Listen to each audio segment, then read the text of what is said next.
All right. How y'all doing? Doing okay? Good. All right. So thanks for your prayers. I'm feeling 50% better than I did last week, which is awesome.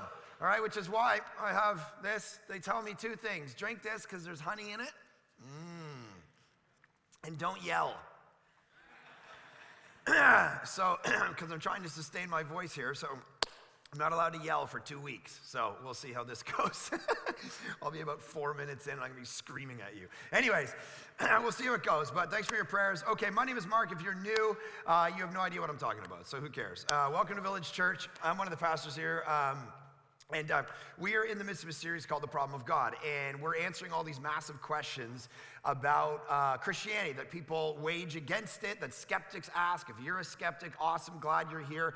And we hit all these different ideas of sex and hell and science and all the God's existence and so on. And so this week we're hitting the issue, last week we hit hypocrisy, this week we're hitting the issue of exclusivity.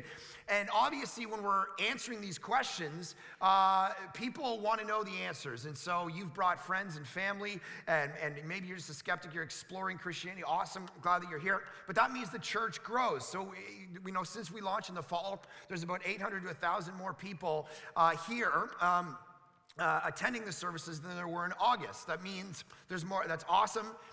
We praise God for that. That's why we do these things, because we want people to meet Jesus. We really believe there's life found in him, and that he repurposes our life. But that means there's more work to do in regard to serving. And so if you're here and you're a Christian and you call Village home and you're like, hey, I've been sitting around, I don't really serve or do anything, this is an opportunity for you. At all 4 campuses, we need people in production and parking and kids ministry and greeters and connect desks and all kinds of different ways to serve. So if you presently don't serve, even prayer ministry, if you presently do nothing, we don't believe in religious consumers, right? One of the things that gives Christianity a bad name is that people are just consumers of religious goods and services. They just attend 5 different churches, don't give any money, don't go to a community group, don't serve, don't do anything. And what we want to do is actually buck that entire narrative against the culture and say, no, Christianity is about serving people. Jesus Christ, the center of our faith, got down and washed the feet of his disciples. And so you and I, as representatives of Jesus, need to be able to serve him. So we come to church and we come to serve people, not to be served. And so if that is your reality, we need you in all those different ministries. So whatever campus you attend, grab a Connect card, fill it out, say, I'd love to serve, get in touch with me, and we will get in touch with you. That would be awesome. Now, here's the issue with exclusivity. It's one of the maybe top 2 issues in a culture like ours in modern times in Canada, where people look at Christianity, so maybe other than hell, exclusivity is the biggest issue, because what they say is it's completely wrong for Christianity to claim that Jesus Christ is the only way to salvation. Now, it's clear that Christianity believes this. I remember when I first started to come to the church, and people started telling me about Jesus in high school. I didn't grow up in the faith at all, and so I had to wrestle with it, and I came across passages like John 14, where Jesus looks and he says, I am the way, the truth, and the life. And then he says this, and this scandalized me. No one comes to the Father except through me. Now, that's the issue. That's the problem. That's the scandal of Christianity. That the implication is the only way that humankind, disconnected from the God of the universe through sin, can connect back with that God is through Jesus, which means by default that every other religion is wrong. And so what we've got to do, when I started wrestling through this, I thought, my gosh, this is so offensive. This is so scandalous that what we're saying is that any other religion, any other worldview, any other path, because here's what Canada loves to say. We love to say that every path is the same, it just leads to God, but it's just a different way. And so you have truth, and your truth is your truth, and my truth is my truth. And there's not one way to God, there's lots of ways to God. There was a Maclean's article done that I've shared with you recently that talked about the fact that 30% of Canadians were most uncomfortable around evangelical Christians, a similar percentage as other untouchables, as drug addicts and child abusers. And one of the reasons is because we were seen as narrow-minded, bigoted, and exclusivistic. Of course, inclusive means we include you in your views and your way is the right way, and exclusive means there's some ideas that are wrong, and we're going to exclude some ideas as ways to get to God. And so Canadians push back against this, and they say we want all ways to be just different paths to God. So what do we do with this? Well, the first thing we have to do with it in answer to it is to recognize that it is a logical impossibility that all the different pathways lead to God. In the study of logic, there's something called the law of non-contradiction, which is two opposite ideas cannot both be true at the same time. And you and I know this. So here's the first thing we've got to understand. Similar to hell, the repulsion with exclusivity is very much the same as hell in the sense that it's not actually all that logical of a repulsion. It's just that it puts a bad taste in our mouth. But what we've got to understand is just because something has a bad taste in your mouth doesn't mean that it's wrong or logically implausible. In fact, this view of exclusivity is the most logical, as we're going to find, because the law of non-contradiction says two opposite things cannot be true, both true at the same time. And so if my wife looks at me and says, okay, Mark, you're wearing socks, and my daughter Sienna looks at me and says, no, Daddy, I reject this notion. You are not wearing socks. One of them is right. They both can't both be right at the same time simply because we want to get through Thanksgiving dinner, which is where this entire idea of inclusivism comes from. We live in I was getting on a plane from Dallas to home on Thursday. My wife and I were down there for a few days, and we're coming back from Dallas. We're getting on the plane, and my wife looked, and she had a number on her ticket, and a woman was sitting in her seat. Now, this is basic math. You're in 16F, but I have 16F. Now, the lady looked down, and she said, this is my seat. And my wife said, no, it's my seat. Now, at that point, when we enter the world of logic, one of those two people is right. Now, it's always going to be my wife anyway, but I'm just saying, I don't know, that's what I've learned after 20 years of being together, so I guess, And I'm sitting there watching them going, you don't know, girl, what's coming, all right? She's right even if she ain't right, all right? So she's like 16F, and my wife's like 16F, and so at this moment in the universe, one of these two people are right. Now we can pretend that both of them are right, so that we have a nice flight and everyone's happy and everyone's, gets along. But we know in the realm of logic that that's impossible. And so the lady looked at her thing, oh my goodness, you're right, because math is math. Math always is math. 2 + 2 is 4. I don't care if I go to a culture and they say, that feels offensive to me. I would like to redraw the math chart. I would like 2 + 2 = 5. No one goes, you know what? Okay, that's how you feel. Different paths to the same thing. Math is math. It's 16F is either 16F or it's not. There's no point in simply saying it's not real. Now, I was reading an article this morning that NASA is saying that they think they've found that Earth has another moon, like a mini moon. All right.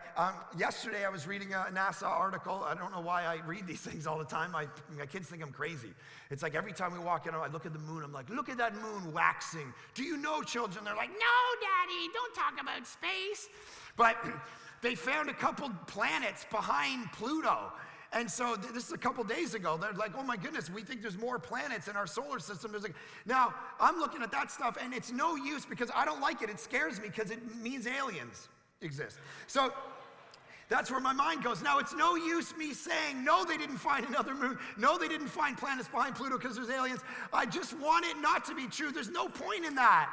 It's just true or it's not true. So the first fundamental issue we have to understand is that the law of non-contradiction says that two opposite things cannot be true at the same time. So really, now, that doesn't prove that Christianity is the right way. It simply says either Hinduism is right, or Christianity is right, or Buddhism's right, or atheism's right, or agnosticism is right, or Sikhism is right, but they can't all be true at the same time. And here's the fundamental mistake that we make. We live in a multicultural society, which is a beautiful thing. So what we do is we make this mistake. We mistake cultural pluralism with what's called metaphysical pluralism. And what I mean by that is, of course, we all live in a society, right? You go down to America and they call it what? A melting pot. You come to Canada, they call it a mosaic. The reason being, you go to America, you have to become part of that culture very quickly. You melt in and everybody becomes one. In Canada, we just let everybody keep the mosaic of their culture, all right? We're just like, hey, we're all here. It doesn't matter. We're all just a sweet mosaic of Canadians. I don't offend you. You don't offend me. Who cares? It doesn't matter. And that's what we do. And so the reality is, it's beautiful because we have all these cultures. And of course, we have to live with these cultures. And we have to love people and walk side by side with people from different cultures and different religions and different ideologies. And that's beautiful. And Christianity, the first thing we've got to understand is there are times when you and I need to fight for those people. We always, listen, Christians need to fight for the rights of other religions to believe what they believe. You know that. And sometimes those religions and ideologies are trying to accomplish the same thing that Christianity is trying to accomplish, and we need to work arm in arm with those people. Sometimes, as John Stackhouse, who's a philosopher, he puts it this way. He says, there are times, at least for this issue and on this occasion, Muslims or Mormons or Marxists might share the same goals and support the same plan as Christians.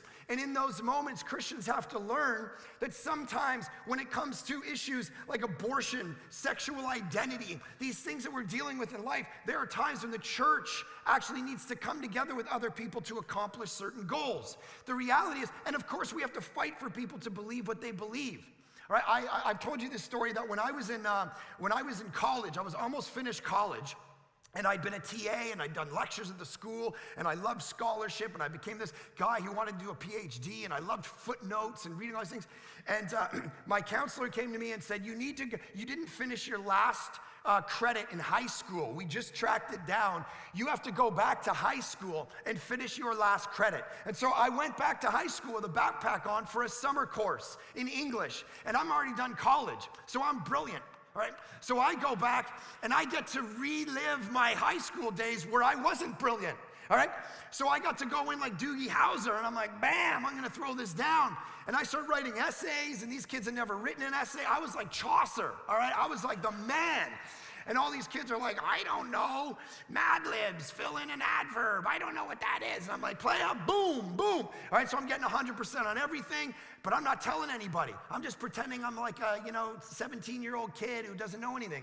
And then the teacher finally figured it out. And so, I remember that course, he used to slam Christianity and slam religion. And one day I arrived late, and this Muslim girl in the class ran up to me crying.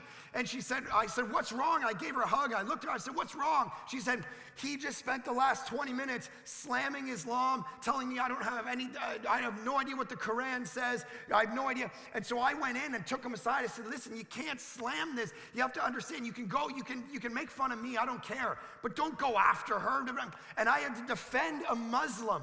That's the role of the church in the world. But here's the problem. So we have a cultural pluralism. That's beautiful. We need to do that. Here's the mistake we make. We jump from cultural pluralism into metaphysical pluralism, where we then say, not only will I defend your right to believe something, I will start to believe that that thing is true. That's the flaw.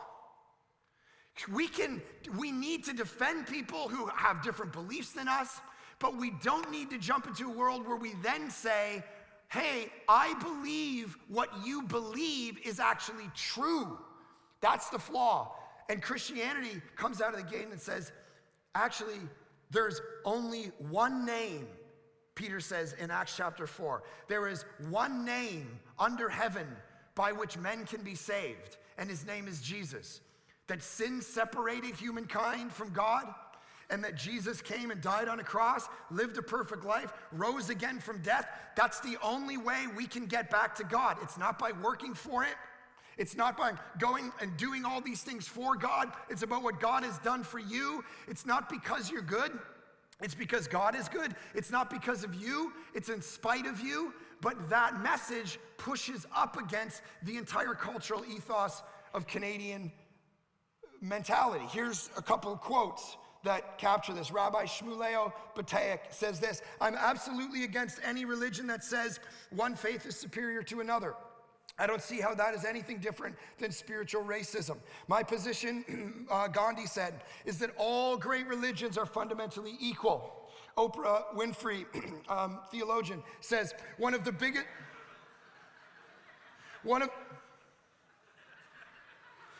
biggest mistakes humans make is to believe there's only one way. Actually, there are many diverse paths leading to God. This is captured perfectly in that movie Ricky Bobby, where Ricky Bobby gets on fire in his car and he starts running around in his underwear. And what does he do? He doesn't just say, he starts calling out. He says, "Allah, help me," right? He's saying, "Jewish God, help me."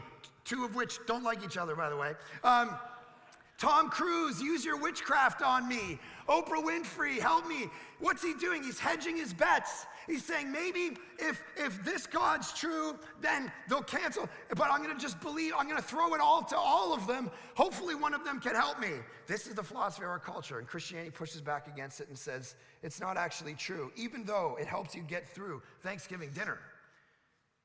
Even though it helps you just get along at the office with people. Even though it sounds civil, what we can't do is jump into a world where we think civility then needs to create a reality of metaphysical, theological, philosophical beliefs. And so cooperation does not mean agreement. We have to understand that. When I first became a Christian, I became very good friends with a Wiccan witch. Her name was Heather. We were an interesting crew, me and her, because I was sitting there smoking my cigarettes and she was dressed in all black, and I'd be sitting out front of the school and she'd be reading her witch books and I'd be reading the New Testament, and we would talk about different ideas. And I would say, "What is your view of the afterlife?" And she would say, "Well, it's Summerland." And we go and do these things. And then she would say on a Friday night, "I'm going to go have orgies down by the lake, by the fire. Would you like to come with me?" And I'm like, "Bah! No, trying to follow Jesus. I'll pass on Summerland and orgies for now." All right, but the reality is, you're like, orgies? He said that twice in church. That's 3 times now. The reality is, though, one of us, Heather and I would fight. She would talk about Summerland, and I would talk about heaven and Jesus. And here's the thing: we loved each other. We got along. I would be there for her through anything. She would be there for me through anything. But here's what we never did: we never said that both of us were right at the same time. Because that's dumb. That's just two people then just trying to get along and be civil with one another. But it's fundamentally flawed when it comes to the realm of logic.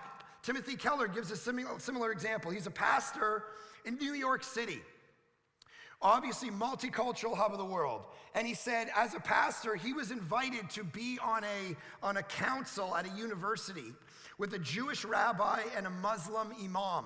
And they went to talk about faith.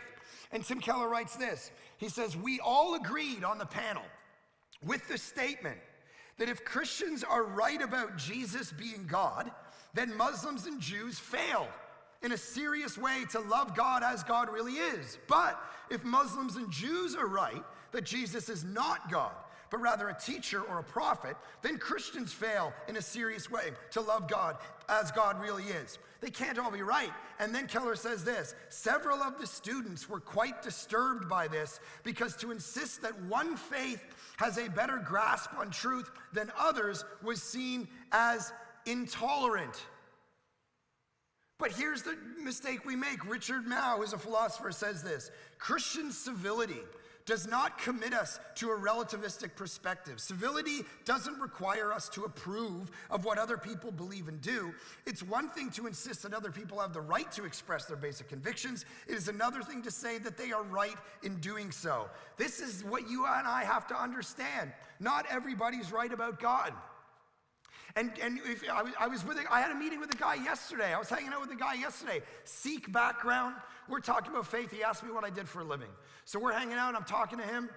and raised as a Sikh, but has left all that behind, doesn't believe in God anymore, doesn't believe in the afterlife anymore. But then through the conversation, he starts talking about which level of hell he'll end up in if they, and he says, you know what, I'm a good guy, and so, yeah, I know I'm not going to heaven, but I'll probably end up in like level 2 of hell, so that's not actually, and he looked at me with such authority, and he said, Mark, hell's not actually that bad, you gotta understand this, and level 2 ain't that bad. And I'm sitting there going, where are you coming up with any of this? You're just constructing, this is what's terrifying. You're constructing a worldview based on nothing. No sacred writings, no historical moment, no authoritative meta-narrative over your life. You're just coming up with stuff from whatever the pizza you ate last night is giving you feelings toward, randomly just plucking ideas out of whatever you want and constructing them. And one of us, listen, here's the key point. Atheists say that all religions are wrong. Pluralism and inclusivism say that all religions are right. That's nuts. Because either he was right, or I was right, or both of us were wrong. But don't walk in the room and go, you're both right. Let's go out and have a meal. So we all get along with each other. I don't know what this was. It was like, I was down in Dallas. It was like the double guns. I just ran out of it. We can't come to the conclusion that both of us were right. Both of us are either dead wrong or one of us is right. And this is the thing we've got to come to terms with as a culture. That when we try, here's the great irony of the inclusivist position. Here's what it does. Because here's what you've got to understand. Every worldview is actually by default exclusivistic. Right? Islam is very exclusivistic. You have one God, one prophet, you do these things and these 5 pillars, and that's Islam, and everybody else is wrong, right? Hinduism has its views on God and the afterlife. Buddhism has its views on God. Christianity, Judaism, they all by default differ from one another and thus exclude other ideas from being right. Every view is that. So here's the great irony about the inclusivist position. It's the most offensive position of all of them because it says that every worldview is actually wrong. And what it does, listen, in trying to include everybody, it excludes the exclusivists. And so in the moment of there's a good heart behind it, which is we all should just get along and not war with one another and hurt one another and marginalize and oppress one another, and I get all that. But the moment you want to say that inclusivism is actually the right way, 2 things happen. You exclude the exclusivists, which is very intolerant and judgmental and narrow-minded of you. But the other thing you do, in the same vein, is you say that your view on all religion and all truth is actually right, and everybody else's is wrong. And you, in that moment, I mean, there's, the analogy. I remember when I became a Christian, people would throw this at me. The analogy of the 4 blind guys and the elephant, right? Where 4 blind guys walk up to an elephant and they're touching the elephant, and one guy's got the tail, and one guy's got the ear, one guy's got the trunk, one guy's got the foot. And somebody said, what are you holding right now? And the guy says, I'm holding a whip over here, and he's holding the tail. Another guy's holding the ear. I got sandpaper. One guy's holding the trunk. He's like, I'm holding a tree. And people use that analogy and say, this is religion. This is just all the different religions trying to find their way to God. They're just blind. They're trying different things. They're doing different things. And here's the problem, though. As Leslie Newbegin points out, he says this: the story is constantly told in order to neutralize the affirmation of the great religions, to suggest that they learn humility and recognize that none of them can have more than one aspect of the truth. But of course, the real point of the story is the exact opposite. The story is told by someone who can see, and is the immensely arrogant claim of one who sees the full truth all the world religions are only groping after. It embodies the claim to know the full reality which it claims that religions can't. The story's told from the perspective of someone who can see, who's saying, so in that moment when you say nobody is allowed to have a comprehensive view of reality, you are claiming to have what? a comprehensive view of reality to which you are allowing no one else to have. And if you hold a worldview that contradicts itself like that, you have to abandon it. It doesn't work in real life. And so you have to begin to say, what is actually true then? Not just what gets me through Thanksgiving dinner. What's actually historically true? What is actually right? People used to throw this idea at me too. They used to say, yeah, Mark, okay, fine. But here's the reality. The only reason you're a Christian, and my friends and family throw this at me, the only reason you're a Christian is because you were born in Canada. If you were born in Saudi Arabia, you'd probably be a Muslim. Ergo, your Christianity is not legit. We all just need to chill with all the truth, going after truth, and just admit all of us just have different paths and we're all grabbing at the elephant. Now, here's the problem with that. Alvin Plantinga, who's a philosopher, he points out the irony of this. And he says, well, first, that's just a sociological observation. It actually doesn't prove Christianity is wrong. It's just telling me where I'm born. So that's not actually a thing. It doesn't do much other than tell me where I'm born. But the second point Plantinga makes is he says this: suppose we concede that if I had been born of Muslim parents rather than Christian parents, my beliefs would have been quite different. The same goes for the pluralist, though. If the pluralist had been born in Morocco, he probably wouldn't be a pluralist. Does it follow that his pluralist beliefs are produced in him by an unreliable process? You wouldn't even be an inclusivist if you weren't Canadian. Does that mean inclusivism's wrong?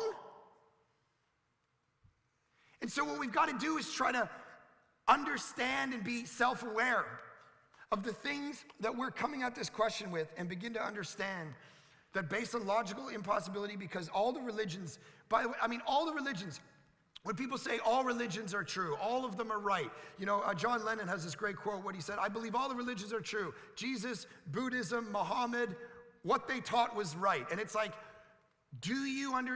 once you get underneath, like the surface level of the golden rule, all religions teach opposite things.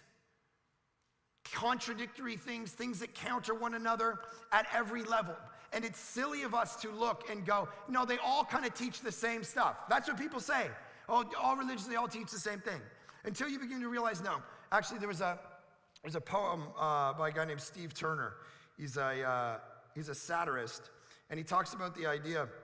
He says, it's talking about kind of the postmodern mindset. He says, we believe that all religions are basically the same.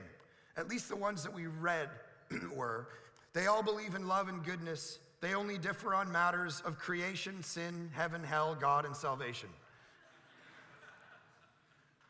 And then he ends the poem by saying, we believe that each man must find the truth that is right for him. Reality will adapt accordingly. The universe will readjust. History will alter. We believe that there is no absolute truth, except the truth that there is no absolute truth. We got to understand the contradiction of our own worldview and begin to try to think outside of it and go, let's not be naive and start to say silly things like all religions are the same or all religions go to the same. Listen, nothing is going to, I know you do that because you don't want to be offensive, but sit down with a Muslim and tell him, don't worry, all Jews are going to be in heaven with you.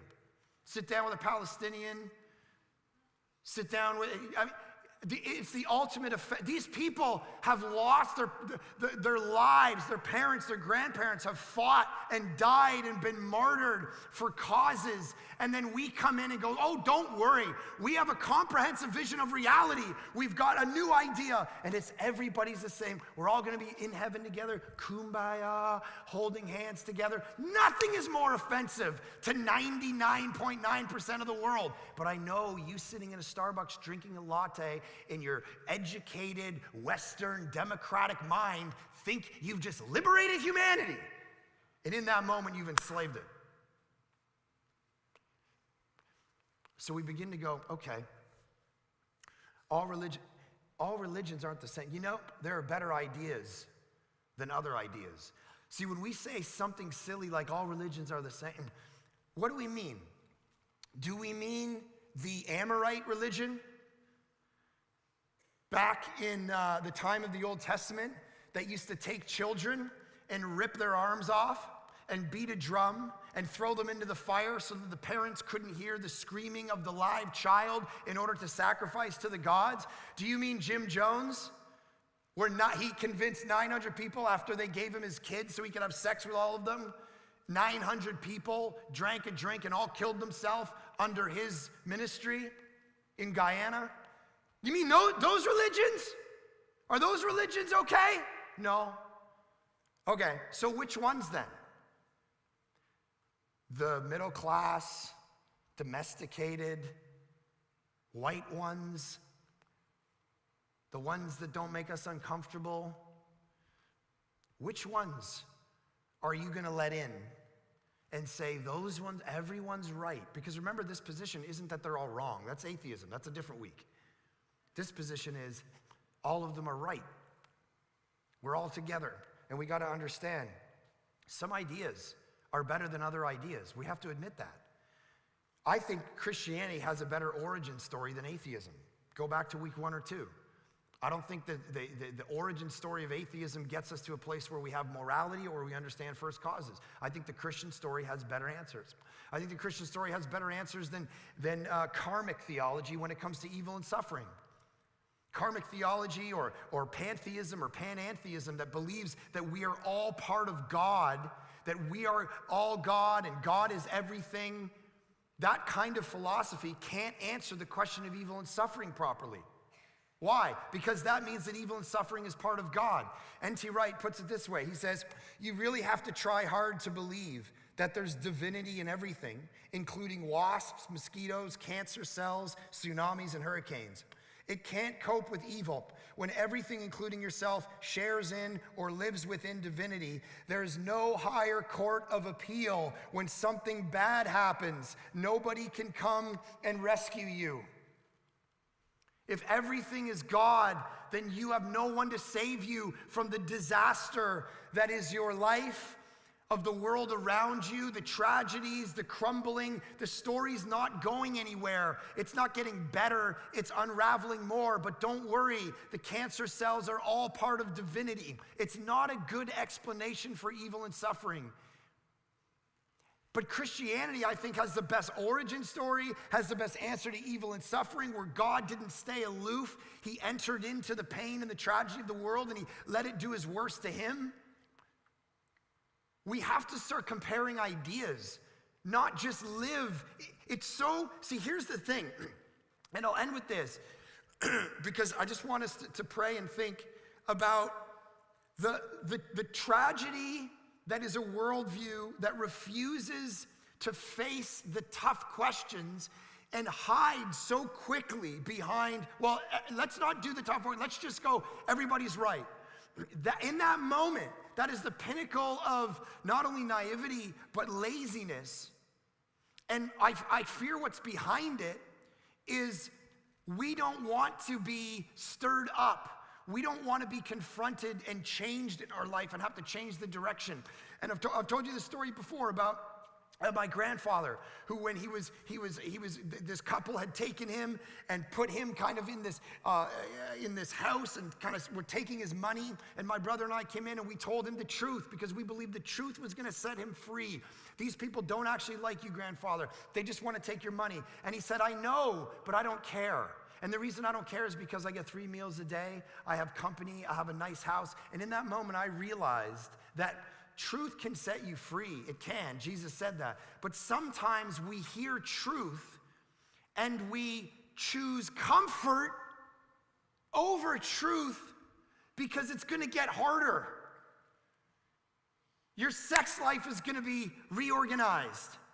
What you do with your money is going to get reorganized. How you raise your family, how you do your job, how you run your company, everything is going to start to be confronted and changed and reworked, and that scares us. So instead of actually saying, I might be wrong about an idea, let me trace down history and figure out if Christianity is the most true of the marketplace of ideas. Instead of doing that, we go, I know that might be out there, but I get 3 square meals a day here. I'm good. I don't want this disruption. I don't want my heart and my life to be scandalized. And so I remember People look at me and they go, yeah, but you don't understand. See, Christianity, the reason you believe in it is because it's a crutch, because it's easy, because it's simple. People say that stuff all the time, right? The reason you believe in Christianity is because it's a crutch. You're so weak. You're such a coward that I'd say the opposite is true. Talk to the millions of Christians throughout history who got burned at the stake, eaten by lions. Talk to a high school kid today and ask him if Christianity is easier or harder than rejecting it. To actually have to try to be a disciple of Jesus in high school today, ask him whether it'd be easier to just not have to deal with that, easier or harder. And I would go, here's the easy position. Here's the cowardice position. The position that says, let's abandon the hunt for truth and hide behind everybody's right. Because then we don't have to have the tough conversations, man. And life and civility and the mosaic can continue on. And the waters won't be disrupted. There'll be no waves and no scandal in your life at all. And we can do that. But to be honest with you, that's the biggest tragedy of all of them. So, Father, I pray for our hearts and minds to actually be open to not what is easy. Jesus, when you came, you gave this crazy high bar, and you talked about the cost of discipleship. And you said that the cost of discipleship is everything. It's carrying a cross. It's a whole life getting reorganized around the things that you're calling us to organize them around, rather than just what we want to in our comfort. And so I just pray that you, in your power, I know you can, Holy Spirit, I just pray that you, in your power, across the different campuses, people watching this, listening to this, you can burn through the reasons that they continue to doubt, the reasons they won't believe in you, the reasons that they hold inclusivism, metaphysical pluralism and inclusivism to be true in their life, that you would burn through it and cause them to doubt their own doubts, to be self-aware, and maybe be brought to a place where they really believe the words that you are the truth, you are the life, and that no one gets to the Father except through you, and they would understand that salvation is found in no one but you, and that they would actually give their life to you, cry out to you, understand that on the cross you took their sin and there is no other way. There's no amount of good they can do, that you paid for it in full. You took the wrath of God on yourself in order to give us life, and that would burn in us and change us, and we would leave changed men and women who understand that these ideas, these set of ideas, are not only better, they're true, and they're not only true, but they work to change life and create freedom from guilt and shame in our past and the things we're going through right now, because you take it. Do that work among us, Lord, we pray and ask. In Jesus' good name we pray. Amen.